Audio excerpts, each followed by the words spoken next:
은혜의 말씀은 시편 55편 1절로 15절인데요. 오늘은 교독으로 봉독하고 마지막 절은 같이 읽겠습니다. 하나님이여 내 기도에 귀를 기울이시고 내가 간구할 때에 숨지 마소서. 내게 굽히사 이는 원수의 소리와 악인의 압제 때문이라. 그들이 죄악을 내게 더하며 노하여 나를 핍박하나이다. 내 속에서 심히 사망의 위협이 두려움과 떨림이 내게 이르고 공포가 나를 덮었도다. 나는 비둘기같이 내가 멀리 날아가서 광야에 머무르리로다.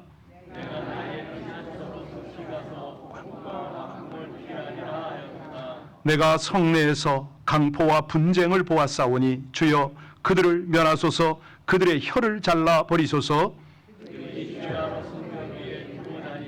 성중에는 죄악과 재난 악독이 그 중에 있고 압박과 속임수가 그 거리를 떠나지 아니하도다. 나를 책망하는 자는 원수가 원수. 내가 참았으리라. 나를 대하여 자기를 높이는 자, 나를 미워하는 자가 아니라 미워하는 자야. 내가 그를 피하여 그는 곧 너로다. 나의 동료, 나의 친구요, 나의 가까운 친으로다. 우리가 같이 다 같이요. 사망이 갑자기 그들에게 임하여 산채로 스올에 내려갈지어다. 이는 악독이 그들의 거처에 있고 그들 가운데 있음이로다. 아멘. 하나님의 말씀입니다. 겨울을 승리하시면은 봄을 주시는데요. 여러분, 3, 4월 달이면은 우리 캘리포니아는 아름다운 꽃이 만개를 하는데 그 꽃 이름이 파피꽃인가요? 예, 그렇군요. 이 봄을 대표하는 꽃들이 참 많은데 그 중에 그 연분홍 연두색이죠. 봉우리를 팡 틔우면서 아주 우아하게 고귀하게 피는 꽃이 있으니 혹시 아시나요? 예, 목련. 그렇습니다. 백합도 물론 피는데 조금 늦게 피죠. 이 아름다운 꽃들, 향도 우아하잖아요. 그런데 이 꽃들이 너무 아름답다가 떨어지면 어떻게 되죠? 예, 채이나요? 빗자루에 쓸리나요? 예, 갈색으로 변해가지고 이렇게 버림을 받습니다.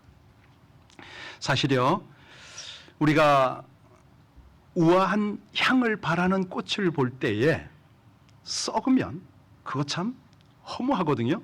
심지어는 악취까지 나잖아요. 이러한 어떤 반대적 형상을 볼 수가 있습니다. 어떤 사람에게요?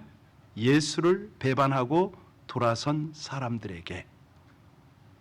사실요, 이 세상에, 아니 정확하게 말하면 교회에 악영향을 끼치는 사람은 세상 사람들이 아니죠.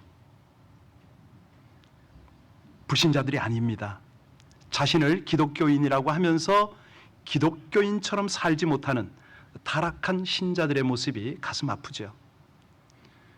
조금 무겁게 시작을 해서 죄송한데 사실이요, 이 세상에서 가장 아름다운 것이 뭘까요? 꽃? 아니죠. 하나님 보실 때 가장 기쁘신 것은 믿음입니다. 믿음. 아름다운 것은 믿음이다. 이렇게 볼 수 있는데요. 반대로 가장 추한 것이 있다면 뭘까요? 예, 눈치 빠르시네요. 배신입니다. 왜냐하면 세상에서 가장 아름다운 가치인 믿음을 부정하기 때문에 배신이 가장 추한 거죠. 문제는 누구든 여기 한 분도 예외 없이 한 번쯤은 배신의 아픔을 경험했다는 것이죠. 왕왕 이런 사례는 너무 많습니다. 어려울 때 찾아와요. 손 내밉니다. 그러면 도와줘야 되고 해결되면요, 한마디 고맙다 미안하다 인사 없이 사라지죠. 그러다가 또 필요하면 찾아오죠. 이거를 우리는 어떻게 이해를 해야 됩니까? 신앙생활하는 사람 중에 이런 모습이 있다면, 저는 이거를 쭉 묵상하면서 저와 여러분의 이야기가 아닌 줄로 믿을까요? 예. 사실 모든 사람들은 철저하게 자기 중심적으로 살아갑니다. 그런 인생들이 너무 많습니다. 그래서 우리가 주님을 의지하고 찬양하고 주님을 닮아가려고 하는데요. 오늘 주인공이 다윗입니다. 다윗이 참 처한 상황을 보면 어쩌면 그렇게 장인에게 미움을 받습니까? 근데 그게 일반 장인이 아니라 왕입니다. 왕. 나중에는 사랑하는 아들에게, 지근거리 동료에게, 전우회죠, 배신을 당했습니다. 근데 문제가 뭐냐면 그럴 만한 이유가 없었다는 거잖아요. 이게 문제인 거예요. 왕으로부터 버림받을 만한 잘못을 저지른 적이 없습니다. 아니, 아들로부터 그렇게 배신을 당할 만한 특별한 이유도 없고요. 이럴 때에 이 배신감 때문에, 이제 지금 이건 일반 배신이 아닙니다. 쿠데타가 일어나고 생명의 위협을 받는 위기 상황이에요. 다윗의 마음, 여러분이 다윗의 심정이 되면 그 속이 어떻게 됐을까요? 새까맣게 탔겠죠. 그런데 놀라운 것이 하나 있습니다. 뭐냐면 이렇게 억울하게 눈명 쓰이고 위기를 당한 이 다윗이 복수할 계획을 했다 안 했다? 복수를 했다 안 했다? 그 흔적을 성경에서는 찾아볼 수가 없습니다. 자, 이걸 전제로 하고 오늘 시편 55편을 보면 그 배경이 압살롬과 그의 조력자의 반역입니다. 사실 다윗이 아들과 신하를 철저히 믿었잖아요. 왜? 같은 하나님의 백성이니까, 생사를 같이 한 전우회고 피를 나눈 부자지간이니까. 그런데 이 상황 속에서 저들이 다윗을 속이고 음모를 꾸미고 쿠데타를 일으킨 겁니다. 이것까진 괜찮습니다. 다윗은 그래도 하나님의 마음을 가지려고 애를 쓰는 군왕 아닙니까? 예루살렘 성을 보니까 초토화가 돼가는 거예요. 성중에 난리가 났습니다.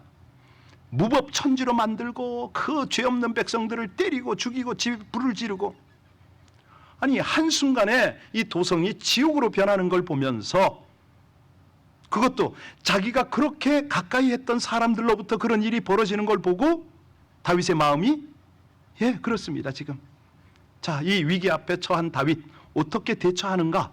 이거는 하나님께서 우리에게도 똑같은 질문을 하시거든요.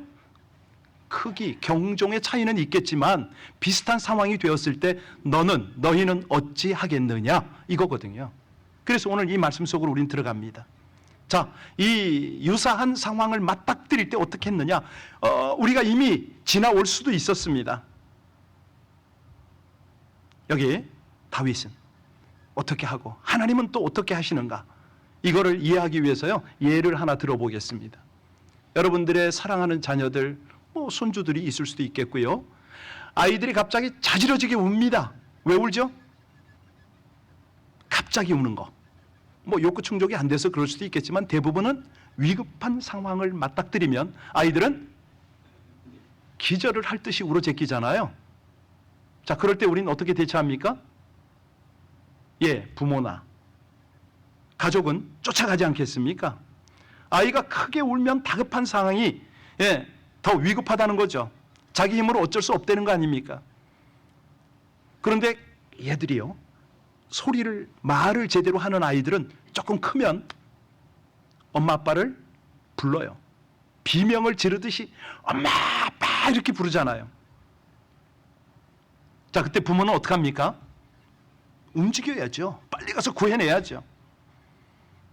이렇게 다급하게 엄마 아빠를 불러서 위험을 줄일 수도 있고 피할 수도 있어요. 탈출할 수도 있어요. 이게 어떤 관계다? 아버지와 우리의 관계다, 이제 하나님과의 관계. 자, 그래서 우리 믿음의 사람들이요, 물론 이제 경각에 달리면, 저 같은 경우에는 하나님이 생각 안 나는 그런 때도 있었습니다. 너무 이 두려움이 몰려오니까요, 정신이 벙하더라고요. 그걸 일일이 다 설명은 못 하겠고, 사역지에서 그런 경험이 몇 번 있습니다. 아무것도 생각이 안 나요. 나 기도해야 되는데 이것도 생각이 안 날 때가 있어요. 저는 그렇습니다만은 오늘 다윗을 보니까 이게 도전이 되더라고요. 다윗은 어떻게 합니까? 1절, 2절 같이 한번 읽겠습니다. 하나님이여, 내 기도에 귀를 기울이시고 내가 간구할 때 숨지 마소서. 내게 굽히사 응답하소서. 내가 근심으로 편하지 못하여 탄식합니다. 바로 하나님 앞에 나가서 기도를 시작했잖아요. 여러분, 이게 안 될 때 어떻게 되겠어요? 두려우면 이게 병으로 발전하잖아요. 아시죠? 공황장애로 갑니다. 우울증으로도 가기도 하고 별의별 병이 다 이게 따르는데, 다윗이 이런 충격 앞에 이 혼자 아픔을 감당하려고 했다면 아마도 그도 정상적으로 살아갈 수가 없었을 거예요. 정신이 돌아버릴 수도 있어요. 그런데요, 다윗을 조금만 더 한번 이해해 보세요. 그가 얼마나 많은 전쟁을 치렀습니까? 그 전쟁을 치르면서 어마어마한 피를 흘린 사람 아닙니까? 그러니까 다윗 입장에서 보면 전쟁이나 사람 죽는 거나 파괴나 불 붙는 거 이런 거 새삼스러운 것이 아니에요. 그런데 다윗이 왜 이렇게 충격을 받는지 아세요? 다윗의 일생에는 배신이 있었다 없었다? 그렇죠. 나는 한 번도 배신해 본 적이 없거든. 다윗이 구테타를 일으켰다 안 일으켰다? 그렇게 쫓기고 죽음의 위험 앞에 있어도 자기는 피할 뿐이고 하나님께 맡겨만 드렸지, 한 번도 자기는 자기 왕을 대적할 그런 어떤 마음을 먹질 않았어요. 그러니까 이 상황이 딱 도래하니까 다윗은 하나님 앞에 나갔습니다.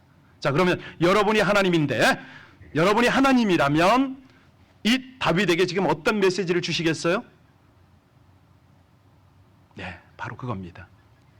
눈치채셨겠는데요, 하나님은 다윗이 스스로 자신을 성찰하기를 바라셨습니다. 살펴봐라. 이 사건이 왜지? 내가 왜 허락을 했지? 여러분, 이제 성경을 많이 읽은 분들은 다윗의 말년이고 정말 그가 나단 선지의 지적을 받아서 회개할 일이 있었고 여러분 다 아실 거예요. 그때 하나님 나단 선지를 통해서 주신 메시지 다 알 거예요. 여하튼 간에 뭐 다 그런 것들을 다 제하고서라도 지금 다윗은 하나님께 나아가 기도하면서 자기를 성찰했겠죠. 살폈겠죠. 하나님, 이게 어떤 메시지입니까? 그러니까 우리가요, 생각지도 못했던 위기를 당하거나 배신을 당하잖아요. 그때 어떻게 하라고요? 속으로 따라하세요. 코람데오. 하나님 앞에 단독자로 서라는 거죠. 하나님의 메시지를 빨리 파악을 하라는 거죠. 하나님께서 뭘 돌아보기를 원하시는지, 내가 하나님 앞에 어떤 기도를 하기를 원하시는지, 이 상황에 어떻게 대처하기를 원하시는지. 여기 다윗은요, 하나님이 원하는 그대로 지금 반응을 합니다. 어떻게 해요? 다급하게 하나님을 찾았어요. 하나님, 잠잠하시면 안 됩니다. 저 깨우치게 해주세요. 제 기도에 귀 좀 기울여 주세요. 이 상황을 하나님께서 지금 이끌어 주세요. 여기 보면요, 우리가 방금 읽었는데 2절인가요? 근심이라는 단어가 나오죠. 내가 근심으로 편하지 못하여 탄식한다. 이거 뭐냐면 헷갈린다는 거예요. 저게 원어로 보면 수풀이거든요. 숲속에 지금 내가 헤매고 있는데 도대체 내 생각, 내 방향, 어떤 이 처리 방법 생각이 안 난다는 거죠. 이게 괴로움이잖아요. 자, 그런데 이제 하나하나 풀어갑시다. 3절 한번 보시기 바랍니다. 정확하게 잡을 수 없을 때 같이 읽습니다. 이는 원수의 소리와 악인의 압제 때문이라. 그들이 죄악을 내게 더하며 노하여 나를 핍박하나이다. 지금 이게 뭐냐면 없는 말을 만들어낸 거예요. 다윗이 진짜 왕이냐? 아니, 지금 다윗 하는 꼴을 봐라. 저 통치가 얼마나 엉터리냐? 불의와 부패를 일삼았다 등등 중상모략을 하니까 이게 수습이 되질 않는 거예요. 있는 사실만 이야기하면 무슨 뭐 변명을 하건 뭐 해명을 뭐 어떻게 하겠는데, 어마어마한 소리로 그렇게 소문을 만들어서 공격을 하니까, 그러니까 그 마음이 어떻다고요? 4절 5절 같이 읽겠습니다. 내 마음이 속에서 심히 아파하며 사망의 위험이 내게 이르렀도다. 두려움과 떨림이 내게 이르고 공포가 나를, 너무 아픈 거예요. 두려운 거예요. 떨리는 거예요. 여기 슬픔과 두려움이라는 말이 나오는데 이 두 가지 형태의 고통을 당하게 됐습니다. 이런 것들은 인간 힘으로 쉽게 해결할 수가 없죠. 극복이 잘 안 돼요. 그러니까 이때의 처방이 뭐냐? 하나님께 정직하게 고하고 나가는 거죠. 그 내용이 6절로 8절입니다. 하나님 아시면 됩니다. 같이 읽겠습니다. 나는 말하기를 만일 내게 비둘기같이 날개가 있다면 날아가서 편히 쉬리로다. 내가 멀리 날아가서 광야에 머무리로다. 내가 나의 피난처로 속히 가서 폭풍과 광풍을 피하리라. 여러분, 지금 다윗이 이 자리를 피할 수 있다 없다? 안 되는 거예요, 지금 상황이. 그러니까 어떤 하소연을 합니까? 나 비둘기처럼 날개 있으면 좋겠습니다. 왜요? 가고 싶어. 어디로요? 폭풍을 피해서 가는 곳이 하나님 품 안으로. 이게 핵심입니다. 아니, 나 도망가고 싶고 다 끊고 싶고 어디 가서 숨고 싶다, 이게 아니고요. 날개가 있다면 빨리 하나님께로 날아가고 싶다는 거 아닙니까? 요즘같이 차가 있다면 지금 주님 만나러 가고 싶다는 거예요. 어디? 주님하고 단독으로 대면할 수 있는 곳. 비행기를 타고 가도 좋겠습니다. 지금 이 이야기거든요. 그러니까 이걸 우린 절대신앙이라고 그럽니다. 절대신앙. 하나님께서 주시는 위로와 평안만이 나에게 답입니다. 이 이야기거든요. 그래서요, 이제는 자기가 직접 복수를 하지 않습니다. 이제 이 문제 해결은 하나님께 넘겨드리는 거죠. 그 내용이 9절입니다. 9절 같이 읽겠습니다. 내가 성내에서 강포와 분쟁을 보았사오니 주여 그들을 멸하소서. 그들의 혀를, 와, 좀 심한 표현 아닙니까?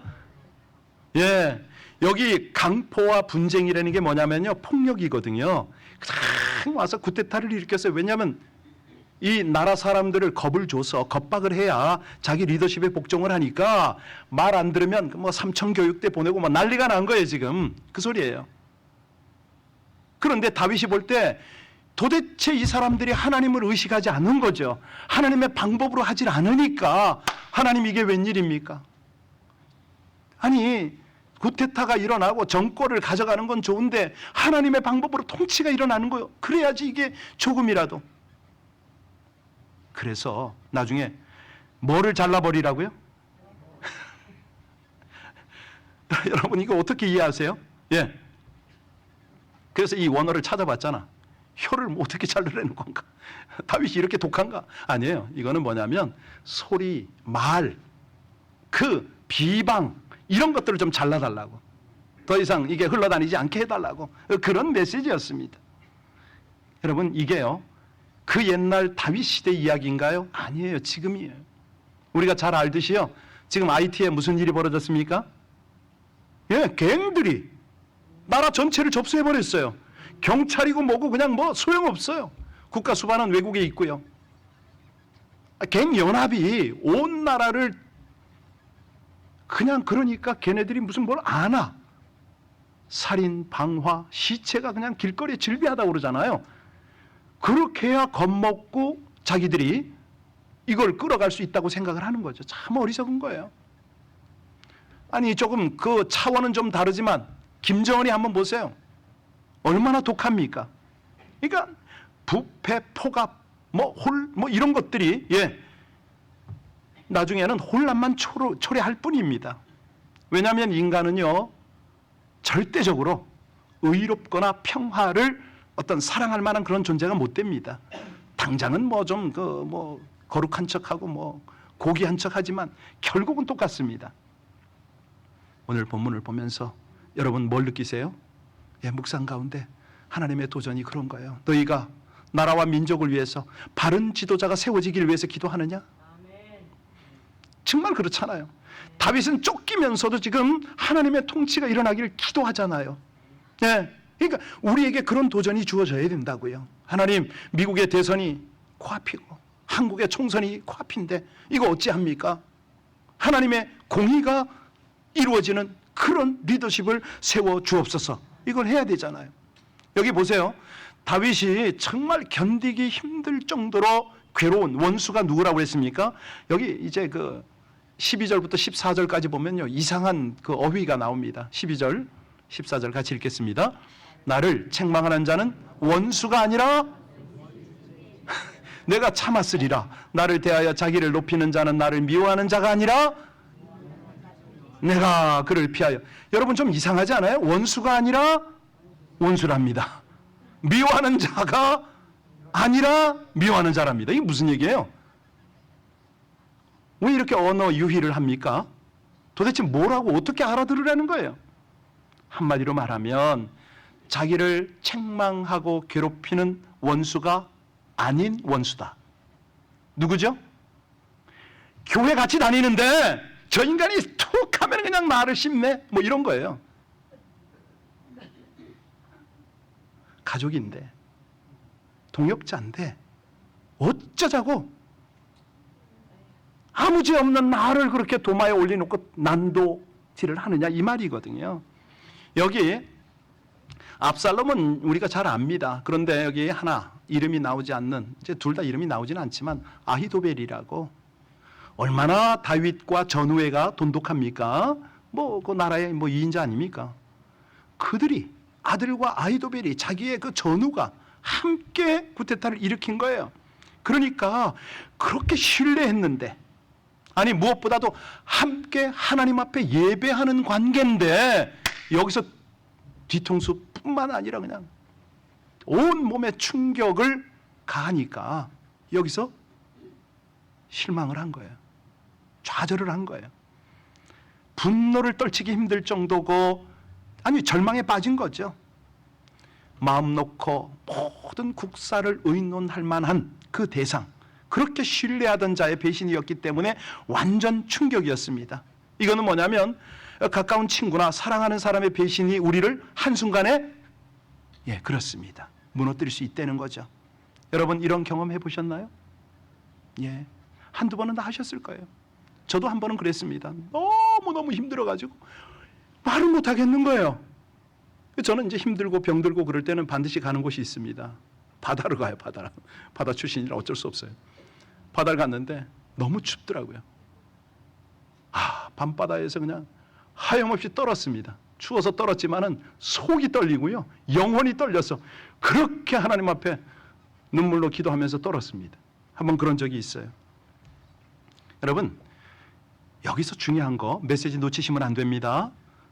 배신을 당했을 때, 정말 신뢰하던 상대에게 배신을 당했을 때 반드시 해야 할 일이 뭐죠? 그렇습니다. 애써서 하나님을 기억해내야 돼요.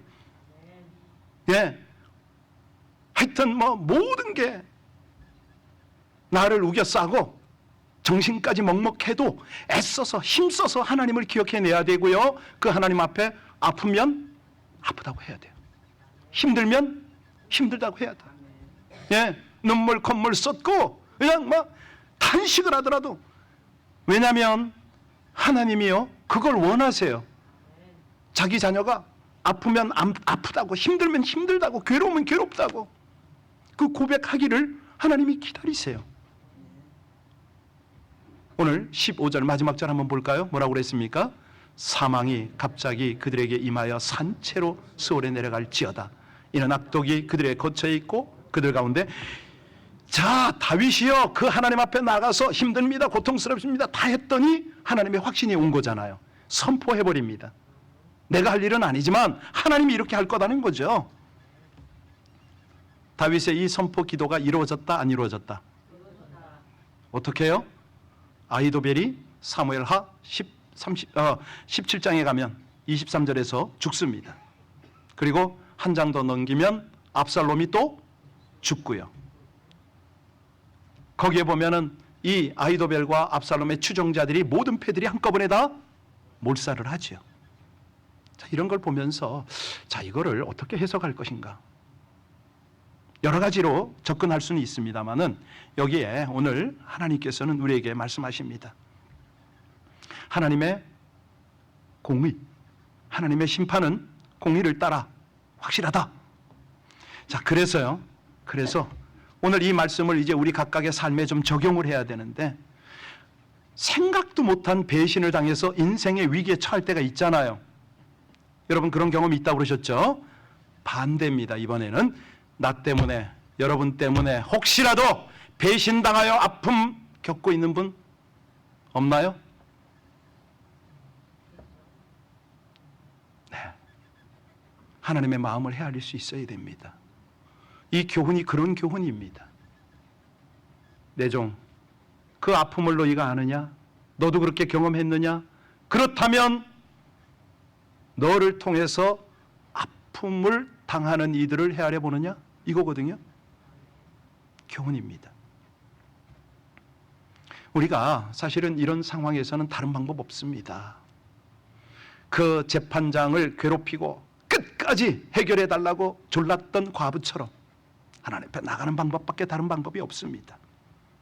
왜냐면요, 여기서 지금 배신을 당하고 배신을 하고 여기서 단 한 사람도 자유할 사람이 없거든요. 그래서 예수님이 이걸 아주 실천적 사례로 우리에게 보여주십니다. 어떻게 보여주셨어요? 이 구약의 다윗의 사건을 신약에 가서 그대로 재현해 내시잖아요. 누가? 예수님이. 누굴 통해서? 유다를 통해서. 그렇죠?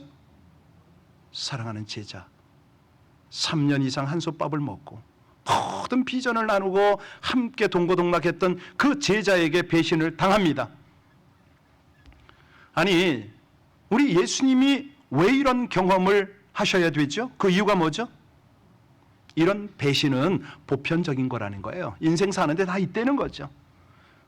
내가 내 몸으로 이것을 겪어내며 너희들이 당할 배신을 내가 당해줄게, 이 말씀 아닙니까? 이거거든요. 믿었던 친구, 가족, 이웃이 너를 배신할 때 놀라지 마라. 내가 너의 상처받은 마음을 정확하게 이해하기 위하여, 아니 그것을 공감하는 모습을 보여주기 위하여 나도 당한다, 이거거든요. 그렇습니다. 그러니까 우리가 내 상한 마음을 주님께 드리고 치유와 회복을 얻어야 되지만 동시에 내 허물도 보면서 주변을 보듬어 내야 된다는 거죠. 이게 오늘 메시지예요. 여러분, 자, 그래서 오늘 다른 거는 다 놓치셔도요, 기도 방법은 꼭 배우셔야 됩니다. 다윗이 그걸 우리에게 도전하고 있거든요. 첫 번째, 정직한 간구입니다. 다윗은 딱 위기 상황이 도래했을 때요, 할 방법이 딱 하나밖에 없었죠. 기도밖에 없었습니다. 그런데 기도 중에서도 다양한 기도가 있는데 다윗은 정직하게 나갔어요. 아프다고, 힘들다고, 하나님 견딜 수가 없다고. 그러면요, 정직한 기도를 드리기만 하면 막힌 길이 열리잖아요. 위기가 기회가 되는 줄로 믿습니다. 하나님이 깨우치게 하거든요. 기도의 방향까지도 이끌어 주세요. 정직한 기도만 하면 됩니다. 2절에서 8절을 다시 보세요. 하나님, 나 연약하다고, 하나님 이 죽음 앞에 두렵다고.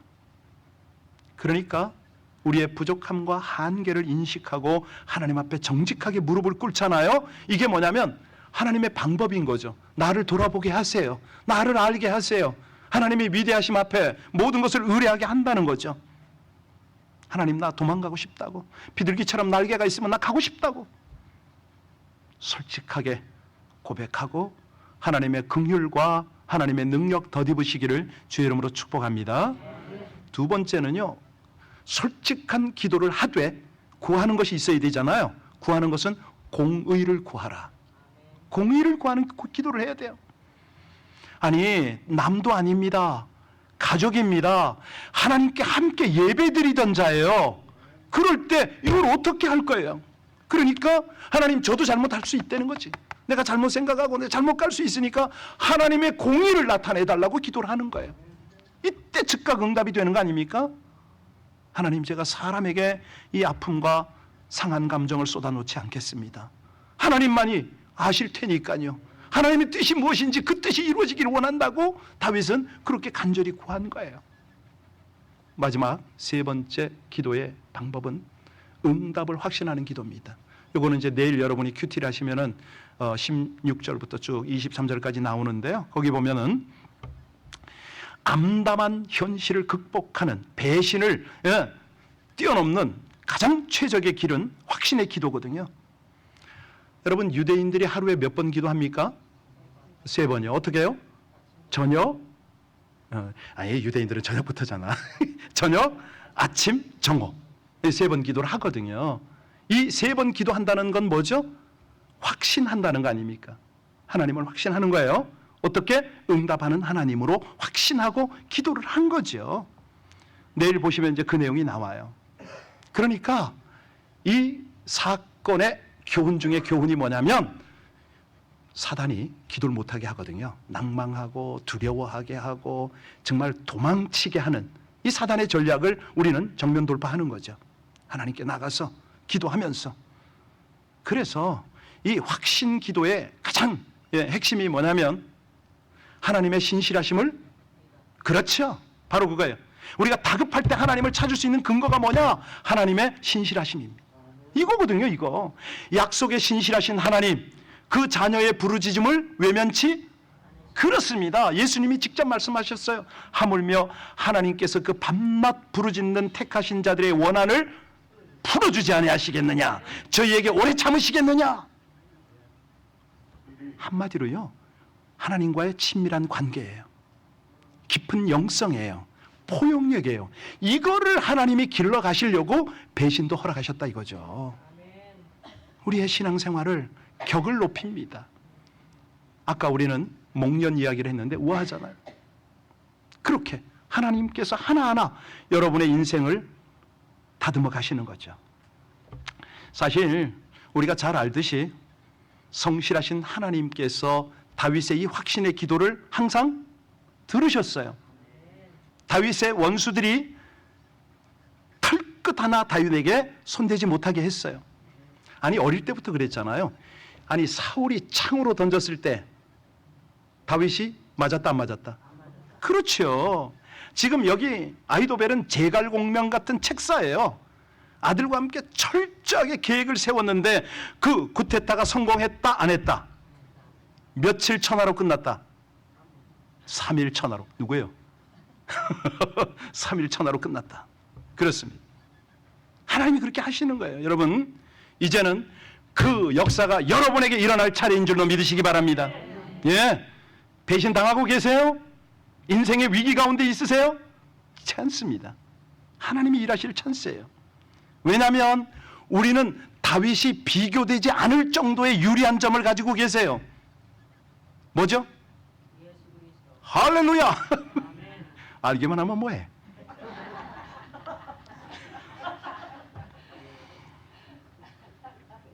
가까운 친구에게, 심지어 자녀에게, 교회 안에서 성도에게 실망했을 때 어떻게 한다? 화를 내야지. 성질 한번 보여줘야지. 할 거예요?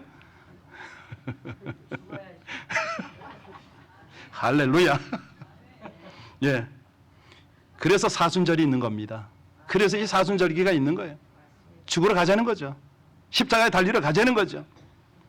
절박한 위기의 순간에는 다른 거 없습니다. 주님 바라보는 것밖에 없습니다. 그래서요, 오늘 찬양할 건데요, 여러분들 예전에 했던 찬양 오늘 다시 한번 할 겁니다. 하나님, 한 번도 나를 실망시킨 적 없으시는데 솔직히 저는 이 하나님 앞에 얼마나 하나님을 섭섭하게 한 그런 적이 많았는지 몰라요. 인간 배신은 둘째치고 하나님께 배신했던 적이 제가 있다고요. 저만 있나요? 솔직해집시다. 그 생각하면서 이 찬양 같이 하면 좋겠습니다.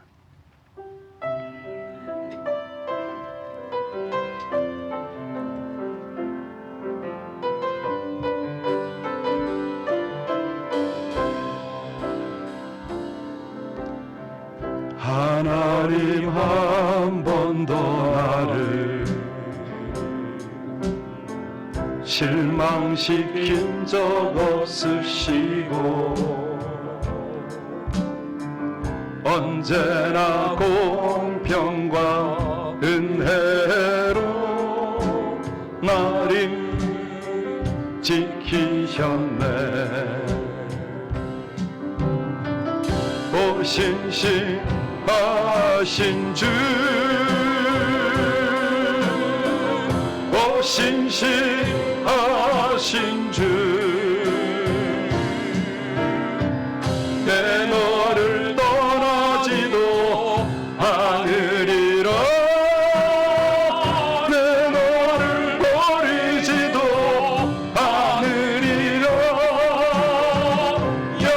약속하셨던 주님, 그 약속을 지키사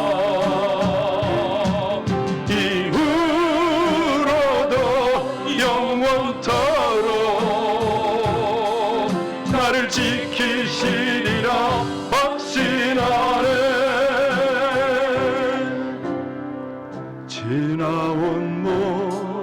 세월들 돌아보아도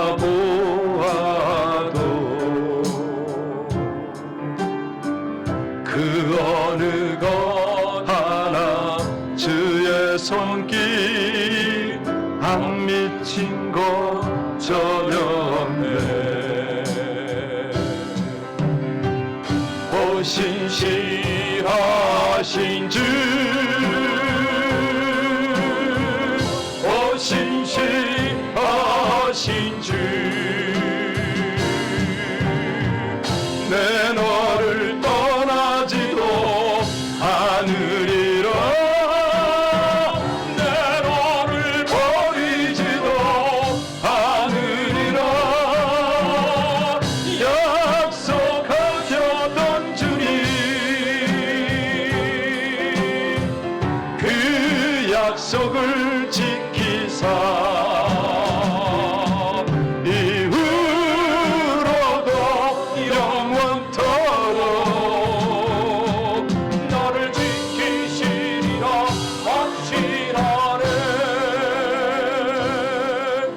이 시간에 세 가지 기도 제목을 드리겠습니다. 첫 번째는요, 이 신실하신 하나님을 감사합시다.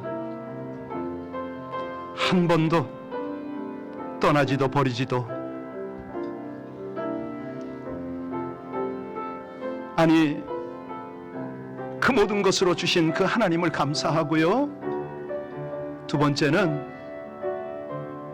내가 배신했던 주님을 배신하고 나도 모르게 습관적으로 그 작은 이기심 때문에 성도와 가족들을 배신했던, 그들을 섭섭하게 했던 것들을 회개합시다. 그리고 나서 내가 배신당한 거 하나님 해결해달라고, 하나님 앞에 올려드리겠다고. 이 시간에 여러분 이거 소리치고 기도해야 돼요.